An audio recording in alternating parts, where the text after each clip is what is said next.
Hello বন্ধুরা, আজকে বানাবো গাজরের হালুয়া। এখানে 5টা গাজর, দুধ, চিনি, আমুল দুধ, নুন, ঘি, তেল আর কিছু ড্রাই ফ্রুটস নিলাম।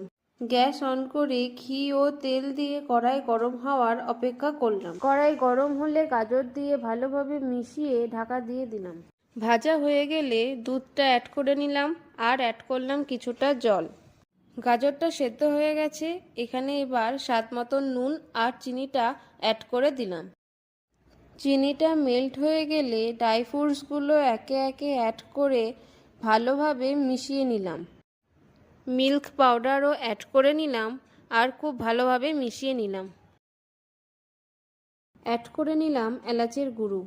পাশে একটা বাটিতে 2 চামচ ঘি আর তেজপাতা দিয়ে গরম করে গাজরের মধ্যে অ্যাড করলাম। তৈরি হয়ে গেছে আজকের রেসিপি। ভালো লাগলে অবশ্যই লাইক, কমেন্ট, শেয়ার করবেন।